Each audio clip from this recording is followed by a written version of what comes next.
Savol: Sizning saytingizni o'qir ekanman, aqlga to'g'ri kelmaydigan bir maqolaga duch keldim. Tavba va zinodan tug'ilgan bolaning shariatdagi holati sarlavhasi ostidagi maqolada muallif zino orqali dunyoga kelgan bolaning otasida bolani tarbiya qilish yoki unga qarash majburiyati yo'q, balki barcha mas'uliyat onaning zimmasida bo'ladi deb yozgan ekan. Mana shu gapga shar'iy dalillarni keltirib bera olasizmi? Javob: Alloh taologa hamd va sanolar, payg'ambarimiz Muhammad Mustafoga salovat va salomlar bo'lsin. Birinchidan, Allohning barcha hukmlari odilonadir va u zotning barcha so'zlari rostdir. Alloh taolo aytadi: "Va tammat kalimatu robbika sidqan va adla." Parvardigoringizning so'zlari sidq va adolatda komil bo'ldi. An'om surasi 115-oyat. Rostlik so'zlarda, adolat esa hukmlardadir. Kitob va sunnatda sobit bo'lgan diniy asllar va shar'iy qoidalar hamda ulamolar tomonidan ijmo qilingan narsalarda Allohga taslim bo'lgan musulmon kishi shubha qilishi va muhokama qilishi to'g'ri emas. Musulmonning shariat hukmlaridagi murojaati Qur'on va sunnatga hamda bu ikkisining ma'nolarini to'g'ri tushunadigan ishonchli ulamolarning tushunchasiga asoslangan bo'lishi lozim. Ba'zan insonning qalbida shubhalar paydo bo'lib, shariat hukmini izlashga ehtiyoj sezishi mumkin. Xuddi sizda bo'lganidek. Ey savol beruvchi birodar, shuning uchun keling, shariatga va ulamolarning so'zlariga murojaat qilaylik. Abdulloh ibn Burayda otasi roziyallohu anhudan rivoyat qiladi. Muoz ibn Malik Aslami Rasululloh sallallohu alayhi va sallamning huzurlariga kelib: "Yo Rasululloh, men o'zimga zulm qilib, zino qilib qo'ydim. Meni poklashingizni xohlayman" dedi. U zot uni qaytarib yubordilar. Ertasi kuni u yana kelib: "Yo Rasululloh, men zino qilib qo'ydim" dedi. U zot uni ikkinchi marta ham qaytarib yubordilar. Rasululloh sallallohu alayhi va sallam uning qavmiga uning aqlida sizlarga g'alati tuyulgan narsa yo'qmi deya odam yubordilar. Ular uning aqli butun, u bizning solihlarimizdan deb bilamiz deb javob berishdi. U 3-bor kelgan edi, u zot ularga yana odam yuborib, u haqda so'radilar. Ular u zotga uning o'zida ham, aqlida ham nuqson yo'qligini bildirishdi. 4-sida uning uchun chuqur qazdirdilar. Keyin buyurdilar, u toshbo'ron qilindi. Keyin g'omidlik ayol kelib: "Yo Rasululloh, men zino qildim. Meni poklang" dedi. U zot uni ham qaytarib yubordilar.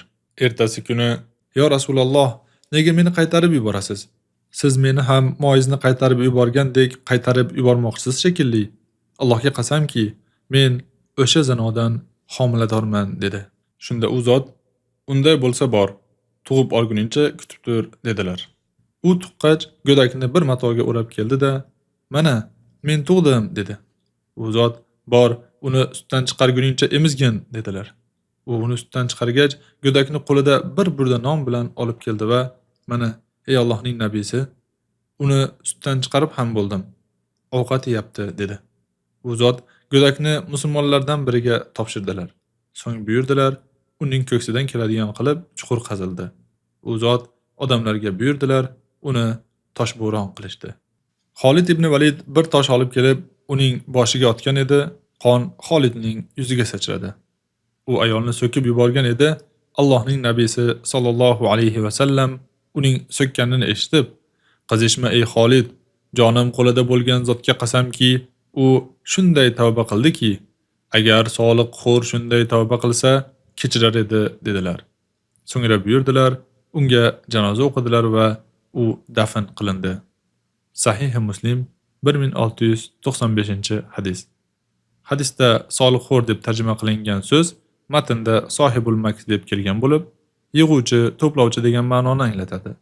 Bu so'z jahiliyat davrida tijoratchilardan zo'rlik bilan o'lpon undirib yuradigan odamga aytilgan bo'lib, odamlarning mulkini zulm bilan olib, o'zlashtirgan kimsani sohibul maks, soliqxo'r deyish mumkin. Zinodan tug'ilgan bolani boqishga eng haqli inson uning onasidir. Chunki u unga eng yaqin bo'lgan shaxs va ona o'z bolasiga mehr-shafqatli bo'lganligi sababli. Bu hech kim inkor qila olmaydigan haqiqatdir. Lekin bu majburiy emas. Agar ona uni tark etsa, musulmonlar rahbari uning uchun emizadigan ayol va boquvchi topishi lozim. Ikkinchidan, Alloh taoloning rahmati va adolatining komilligi shuki, zinodan tug'ilgan bola o'z ota-onasining gunohiga yo'ldosh qilinmaydi. U ozod hisoblanadi va katta bo'lib, o'zini boqishga qodir bo'lgunga qadar unga g'amxo'rlik qilinish huquqiga ega bo'ladi. Uchinchidan, ona o'zining nikoh bilan tug'ilgan farzandiga nisbatan nafaqa berish, emizish yoki boqish borasida shar'an majbur emas. Nafaqa berish otaning majburiyatidir. Emizish esa erning, onaning yoki bolaning manfaatlariga qarab hal qilinadi. Har qanday holatda ham agar ona emizishdan bosh tortsa yoki bu uchun haq talab qilsa, u haqli bo'ladi va bolani emizish mas'uliyati otaning zimmasiga yuklanadi. Onani bu ishga majburlash mumkin emas. Alloh taolo aytadi: "Val validatu yurdi'na awladahunna hawlayn kamilayn." Onalar bolalarini to'la 2 yil emizadilar. Baqara surasi 233-oyat. Bu yengil sharoitda. Lekin agar kelishuvga erishilmasa, Alloh taolo aytadi: "Va in ta'asartum fasaturdi'u lahu ukhra." Agar kelisha olmasdan tang holga tushsangizlar, u holda ota uchun bolasini boshqa bir ayol emizur. Ya'ni ota bolasini boshqa begona ayolga emizdirur. Taloq surasi 6-oyat. Ammo boqish masalasida esa ona boshqalardan ko'ra ko'proq haqlidir. Chunki u bolasiga nisbatan ko'proq mehr-shafqatga egadir. Lekin agar ona boqish huquqidan voz kechsa, uning huquqi yo'qoladi va boqish mas'uliyati boshqa yaqin qarindoshlariga, masalan, buvisiga yoki fiqh kitoblarida ta'kidlangan holda boshqa birovga o'tadi. Agar bu hukmlar nikohdan tug'ilgan bolaga tegishli bo'lsa, zinodan tug'ilgan bola haqida yanada ko'proq qo'llaniladi. Ona uni emizish va boqish borasida majbur emas, agar bolaning halok bo'lish xavfi bo'lmasa. Agar bolani boqish va emizishga imkoni bor insonlardan biri bu mas'uliyatni o'z zimmasiga olsa, shuni qilish lozim bo'ladi. Shu tariqa muammo hal bo'ladi. Alloh bilguvchiroqdir.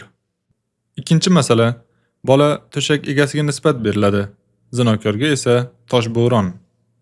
Bola to'shak egasiga nisbat beriladi. Zinokorga esa toshbo'ron. Payg'ambarimiz sollallohu alayhi va sallamning hadisi shariflarida aytilganidek, Abu Hurayra radhiyallohu anhu dan rivoyat qilinadi.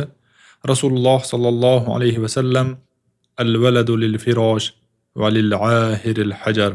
Bola to'shak egasiga nisbat beriladi. Oxirga, ya'ni zinokorga esa toshbo'ron dedilar. Sahih Buxoriy 6818, Sahih Muslim 1457-hadis. Imom Navaviy aytadilar: "Oxir fahsh ish qiluvchi zinokor erkak kishidir. Zinokorga esa toshbo'ron degani unga nafaqat yo'qotish nasib qiladi, balki bola u bilan bog'lanmaydi. Arablarda unga tosh bo'ladi deyish odat bo'lib, bu bilan uning hech narsasi yo'qligi nazarda tutiladi." Uchinchi masala, zinodan tug'ilgan bolaning nasabi sobit bo'lmaydi. Bu payg'ambarimiz sollallohu alayhi va sallamdan kelgan sahih hadis asosida. Abu Hurayra radhiyallohu anhu dan rivoyat qilinadi. Rasululloh sollallohu alayhi va sallam: "Bola to'shak egasiga nisbat beriladi.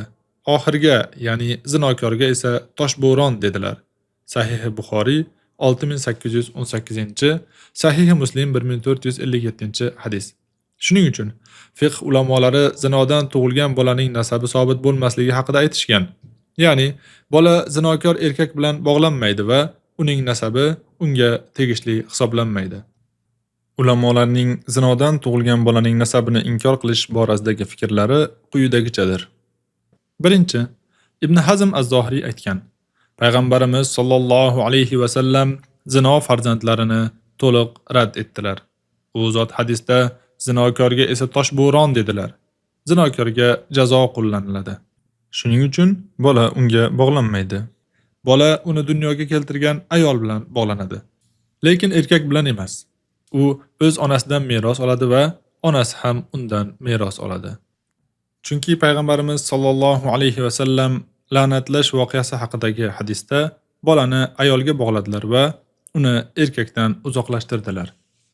Ikkinchi, Molikiylar fiqhida zinokorning urug'i buzuq bo'ladi. Shuning uchun bola unga bog'lanmaydi. 3.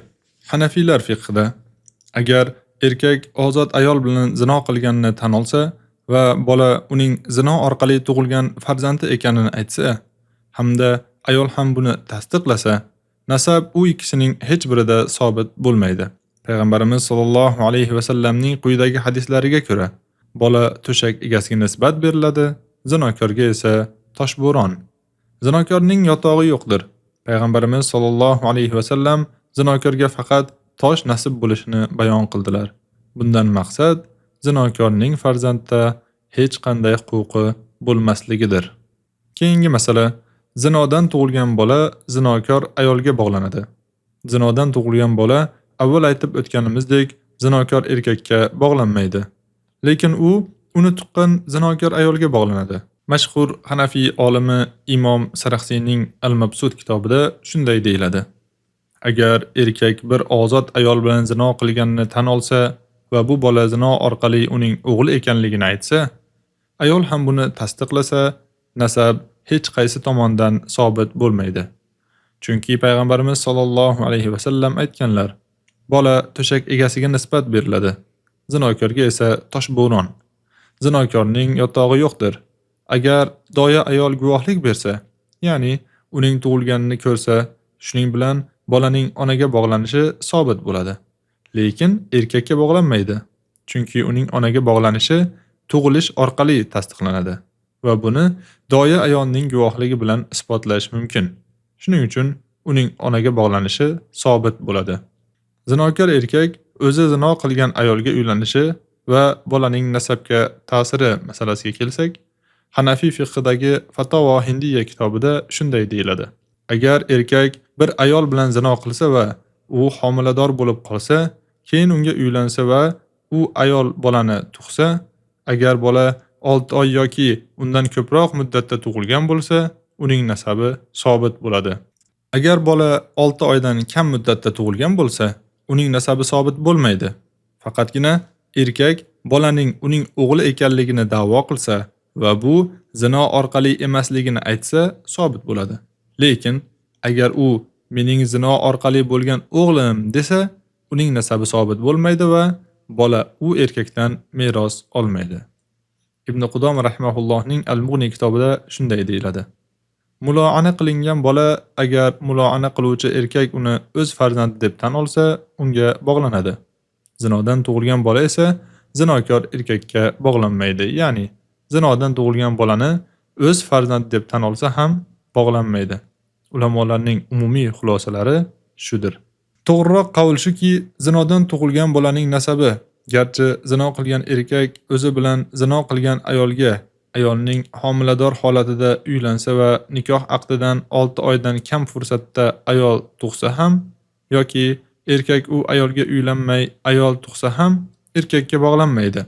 Lekin agar u bolani o'z farzandi deb da'vo qilsa va bolani zino orqali emas, nikoh orqali bo'lganini aytsa, dunyodagi hukmga ko'ra bolaning nasabi erkakka bog'lanadi. Shuningdek, zinokor erkak u bilan zino qilgan va undan homilador bo'lgan ayolga uylansa va ayol eng kam tug'ish muddatida tug'sa, garchi erkak sukut qilsa yoki bolani zinodan bo'lganini aytmay bola o'ziniki ekanini da'vo qilsa, dunyodagi hukmga ko'ra bolaning nasabi erkakka bog'lanishi sobit bo'ladi. Vallohu a'lam.